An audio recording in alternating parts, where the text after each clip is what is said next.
December 1944. A requisitioned French hotel near Nancy, France, serves as a battalion officer's mess. The room is warm, filled with the clatter of silver against china, and the low hum of men sharing a meal after a long day of maneuvering through the freezing mud of the Lorraine campaign. In the kitchen, a stark contrast exists. A lone captain sits on a splintered wooden crate in a dark, cramped storage room, eating his rations from a metal mess kit, while the distant sound of laughter drifts in from the main dining hall. He has been forced into this exile for 3 weeks, a quiet ritual of humiliation that nobody acknowledges. The silence of the mess is about to be shattered. A visitor is coming who does not care for unwritten rules or the comfort of bigoted men.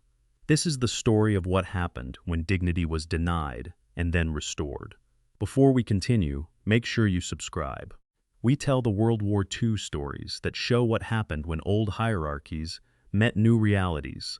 These accounts offer a direct look into the moments that redefined the standards of command in the face of prejudice. Subscribe today to ensure you do not miss our ongoing exploration of these definitive, often forgotten, chapters of military history. Captain Jerome Washington was 30 years old, a man of quiet intensity from Washington, D.C. He was a graduate of the Howard University ROTC program, commissioned into service with a deep, unwavering sense of duty to his country. Before deploying to Europe, Jerome had seen the reality of the Jim Crow South and the stinging limitations placed upon his ambition, yet he chose to lead men into the furnace of war. He commanded a platoon with a technical precision that earned him the genuine respect of the soldiers under his charge, regardless of their backgrounds. He had endured months of grueling combat and the loss of friends in the hedgerows of Normandy, yet he remained disciplined, focused, and professional. Jerome stayed silent in the face of persistent, institutional indignity only because he refused to give his superiors a reason to strip him of his command. He stood in that storage room behind the kitchen each night, isolated by the color of his skin, waiting for his duty to be recognized as equal to the men who sat just 20 feet away. Major Russell Evers was 40 years old, a career officer from Terre Haute, Indiana, who viewed the Army through the narrow lens of his own prejudices. He believed that the existing racial hierarchy of the home front was a necessity to be maintained on the battlefield, often telling his subordinates that order was maintained only by keeping certain people in their proper place. He operated with a cold, administrative arrogance, never issuing formal written orders that could be scrutinized by higher command. Instead, he relied on verbal whispers to the mess sergeant to ensure his version of order prevailed. His privilege was visible in the way he moved through the requisitioned French hotel, always with a perfectly pressed uniform and polished shoes that never saw the mud of the front lines. He was the architect of the separation, the man who decided that Jerome Washington was not fit to break bread with other officers of the same rank. And he was convinced that his private system of segregation would remain undiscovered by the command structure above him. By December 1944, the Third Army was deeply entrenched in the frozen, mud-choked landscape of the Lorraine region. The Allied advance had slowed to a crawl against the stubborn German defense, and the biting winter chill intensified the friction of a campaign fought in shattered towns and abandoned infrastructure.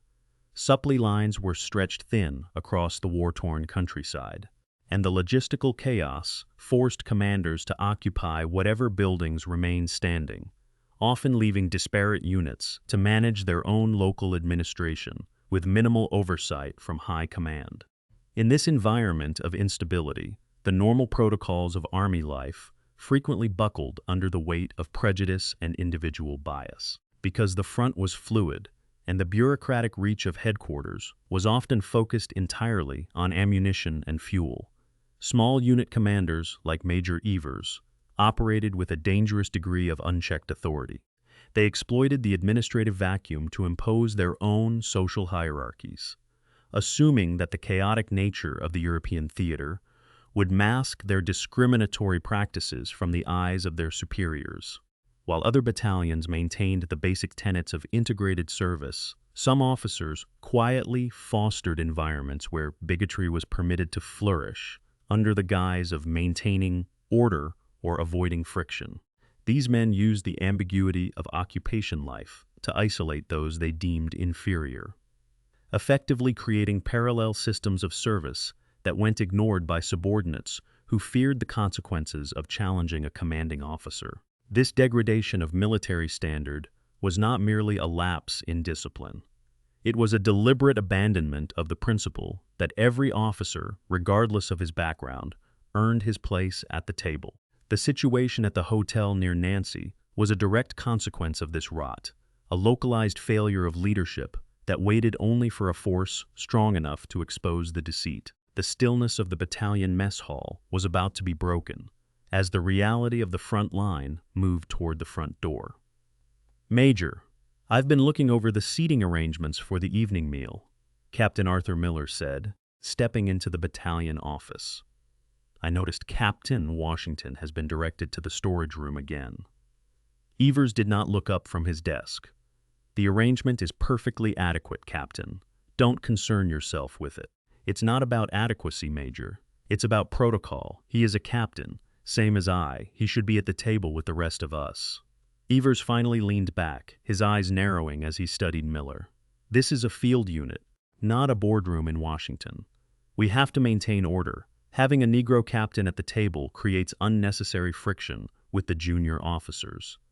The men respect him, sir. They've seen him lead in the field. They don't care about the seating. I care about the seating, Captain. It is my command, and I have determined that for the cohesion of this battalion, it is far more practical to keep him separate. If he has a problem with it, he hasn't said a word to me. He hasn't complained because he's a professional, Major. He's doing his job, but this isn't right. It violates the spirit of the service." Evers stood up, his face reddening. "Do not lecture me on the spirit of the service. I have been in uniform for 20 years. I know exactly how to manage a unit under pressure. Allowing him to sit at the head table would cause more trouble than it's worth. If you are so concerned, feel free to join him on his crate." "I am not asking to join him, sir. I am asking you to follow the regulations that apply to all officers. My orders are the only regulations that matter in this hotel. The matter is closed. He eats where he is told, and if he prefers to eat in the kitchen, that is his choice. Now, get back to your duties, Captain. I have a war to manage." Miller hesitated, looking at the Major with cold, hard eyes. "It is not his choice, Major, and you know it. You are pushing a line." Miller stepped back. Miller turned and walked out of the office, his jaw set in a tight line. He went directly to the battalion's medical officer, a man he trusted implicitly. After a brief, whispered conversation, the medical officer stepped onto a side phone to reach the division command center. The report reached Patton within the hour. Patton's jeep pulled up to the front entrance of the hotel exactly 45 minutes after the report arrived. The engine cut out, leaving a sudden, ringing silence in the courtyard. He climbed out, his posture rigid, the 4 stars on his helmet catching the cold winter light. 2 ivory-handled revolvers rested at his hips. He walked through the heavy wooden doors and into the officer's mess, his boots clicking sharply against the floor. Every conversation stopped. Every officer stood. He ignored them all, his gaze sweeping the room before settling on Major Evers, who stood near the head of the table. Patton walked toward him, his face an impassive mask. He stopped inches from the Major and looked at the empty table, then back at the door leading to the kitchen. "Major, is there a captain in this battalion by the name of Jerome Washington?" Evers swallowed, his hands trembling slightly. "Yes, General. And where is he, Major?" Evers hesitated, his voice tight. "He prefers to eat separately, sir." "Is that a fact, Major?" "He prefers to eat on a crate in a storage room, while his subordinates enjoy a heated dining room." "It was his choice, General." Patton stared at him, eyes like flint. "You will show me where he is eating." Now, Patton did not wait for a response. He turned and walked toward the kitchen, passing through the swinging doors into the damp, cold storage area. He found Captain Washington sitting on a wooden crate, his mess kit in his lap. Patton stood over him for a moment before turning back to face the officers who had crowded into the doorway. Patton's voice remained low, but it carried to every corner of the room. He spoke with a cold, surgical precision that stripped the pretense from the air. You built an empire of order on the back of a lie, Major. You claimed this man chose to sit here in the dark, away from his peers, away from the table he earned with his commission. You prioritized your own comfort, your own prejudices, over the reality of the uniform he wears. You looked at a man who has led his men through fire, and decided that your personal discomfort outweighed his rank, his service, and his humanity. You have made your choice, Major. You have decided that some men are not worthy of the seat they have earned. You believe that military order is defined by the shade of a man's skin, rather than the content of his character. You are wrong. You are fundamentally, dangerously wrong. I am giving you a choice, Evers. You will ensure that this captain sits at the head table tonight, in my seat, and you will see to it that every officer in this battalion treats him with the respect his rank demands. Or, you will strip off your rank and leave this army tonight, comply, or face the end of your career. Decide now. The mess sergeant, visibly shaken, scrambled to clear the crate from the storage room, while two privates were ordered by Patton to carry a chair from the kitchen into the main hall. They placed it at the head of the table, directly opposite the space where the major usually presided. Patton gestured for Captain Washington to sit. The captain, still wearing the dust of the field on his uniform, moved to the seat with a steady, quiet dignity. He sat, the wood of the chair scraping against the floorboards, a sound that seemed deafening in the absolute silence of the room. Patton pulled up his own chair right beside him. The other officers stood motionless, their faces a mixture of shock, shame, and confusion, as they watched the general break bread with the man they had previously ignored.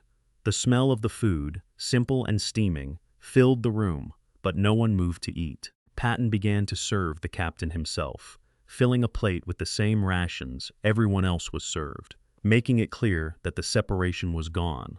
He looked at the room, then at the major, who stood flushed and silent at the side, and then he simply started to eat, forcing the entire officer corps to face the equality they had refused to acknowledge. Captain Jerome Washington returned to his platoon, his reputation among the men cemented not by the general's intervention, but by the quiet resilience he had shown throughout the ordeal. He survived the remainder of the war, eventually returning to Washington, D.C. in 1946, where he spent his post-war years dedicated to civil rights advocacy within the military justice system. He lived a life of quiet distinction, passing away in 1994, having witnessed the slow, painful shift toward the integration of the armed forces he had served so faithfully. Major Russell Evers did not fare as well. His permanent file, stained by Patton's formal reprimand, effectively ended his prospects for promotion. He was transferred to a desk position in rear echelon logistics, where he served out his remaining years in obscurity and bitter resentment. He retired from the service in 1948, retreating to Indiana, where he lived in relative isolation until his death in 1972, a man who never quite understood why the world had moved on without him. Patton, for his part, never mentioned the incident in his public memoirs or speeches. He filed the report of the reprimand in his personal desk, viewing the correction of Major Evers not as a grand moral statement, but as a simple matter of maintaining combat effectiveness. He once noted in a private letter to his wife that a leader's job was to ensure the machine functioned perfectly, and that anything, or anyone, that introduced rot into the gears had to be removed or repaired immediately. Some historians have argued that Patton's focus on rigid adherence to military protocol often ignored the complex sociological pressures that commanders faced in the field. Others have argued that his direct intervention in the mess hall was a calculated performative gesture meant to assert his own absolute authority over his subordinates, rather than a sincere move toward racial equality. What is certain is that his decisive action on that winter evening in Nancy effectively shattered the local precedent of segregation, leaving behind a clear mandate that merit and rank, not prejudice, would dictate the standard of conduct within his command. If you had been in Patton's position, would you have done the same, or would you have sought a quieter, internal resolution? Let us know in the comments. And if you want more stories about what happened when prejudice met consequences, make sure to subscribe.